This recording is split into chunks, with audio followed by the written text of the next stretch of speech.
आज के समारोह के सम्मानित अध्यक्ष श्रद्धेय राम बहादुर राय जी,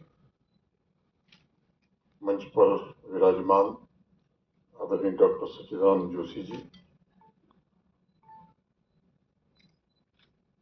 डॉक्टर रमेश गौड़ जी, और जिनके कारण हम सब यहाँ उपस्थित हैं, श्री आशीष शर्मा जी, हमारी बहन आदरणीय मीनाक्षी लेखी जी। मैं दुविधा में इसलिए था कि ये जो कला केंद्र और मीनाक्षी जी को अलग रखना, ये मेरे बस का नहीं था। जब ये श्रीनगर मिली है तो इसी तरह के कार्यक्रम में मेरी इनकी भेंट हुई। सभागार में उपस्थित आदरणीय जनार्दन द्विवेदी जी, अनेक विशिष्ट अतिथिगण, देवियों, सज्जनों और मित्रों, मुझे लगता है कि कभी कभी किसी एक दिन का जिक्र मात्र ही किसी घटना का पूरा विवरण बन जाता है। जम्मू कश्मीर के संबंध में मुझे 5 अगस्त एक ऐसी ही तारीख लगती है, और आप सबके ध्यान में होगा इस तिथि को जम्मू कश्मीर को भारत के साथ पूर्ण रूप से एकीकृत करने के लिए निश्चित रूप से जाना जाएगा। उसी तरह एक दूसरी तारीख अभी हाल ही में 6 जून है, उसका भी बड़ा महत्व आने वाले दिनों में कुछ लोग समझ रहे होंगे, और आने वाले दिनों में मुझे लगता है ये महत्व और बढ़ने वाला है। 6 जून को भौतिक रूप से जम्मू कश्मीर देश के साथ एकीकृत हुआ जब कश्मीर कन्याकुमारी से रेलवे मार्ग रेल से जुड़ गया।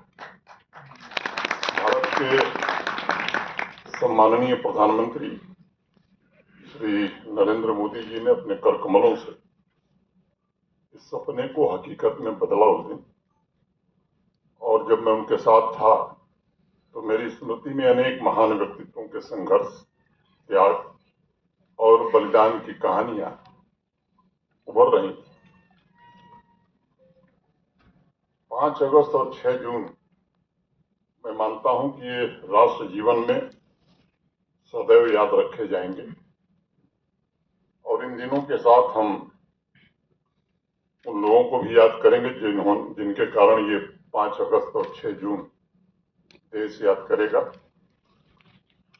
6 जून को दुनिया के सबसे ऊंचे रेलवे ब्रिज पर खड़े होकर भारत के प्रधानमंत्री जो भारत का तिरंगा फहरा रहे थे, तो मैं थोड़ी दूर खड़ा था। मैं भी जम्मू कश्मीर में गुजरे 58 महीने को एक एक करके याद कर रहा था कि 58 महीने गुजरे कैसे।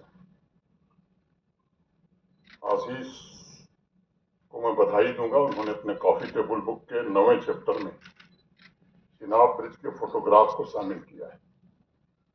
और ये प्रदर्शनी में आप में से भी अनेक लोगों ने उसे देखा होगा। वह ब्रिज के यानी कश्मीर और कन्याकुमारी को रेल पटरी से जोड़ता है। मुझे लगता है कि जीवन प्रवाह है, लेकिन कश्मीर में 7 दशक तक सामान्य रूप से यहाँ बड़ी संख्या में लोग बैठे हैं। मैं तो अभी कम समझ पाया हूँ, वहाँ जन्मे वहाँ पले बढ़े अनेक लोग हैं, मुझसे ज्यादा समझते हैं।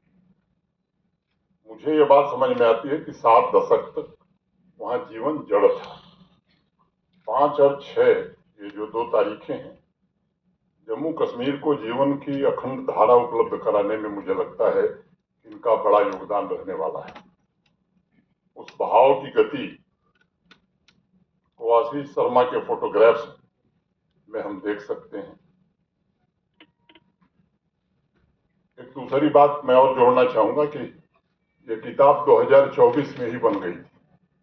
मैं ठीक कह रहा हूँ, 10 महीने पहले तो ये लोकसभा और विधानसभा के जो चुनाव हुए उसके पूर्व ये पुस्तक बन गई थी। तो ये जो री इमेजिनिंग जम्मू कश्मीर है, वो चुनाव के पहले का जम्मू कश्मीर है।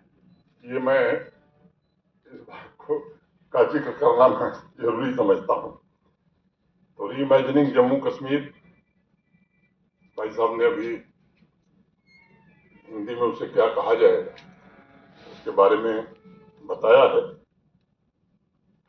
मुझे लगता है जम्मू कश्मीर की पुनर्कल्पना, अगर मैं कहूं, किसी कॉफी टेबल बुक का लोकार्पण उस आधार पर हो, तो पहले अगर ये बात कही जाती तो लोग कहते कि ये काल्पनिक बात है, लेकिन आज ये हकीकत है। और एक समय में धरती के जन्नत कहे जाने वाले जम्मू कश्मीर में कुछ बदला है, ऐसा ये किताब भी कहती है और कई लोग भी कह रहे हैं।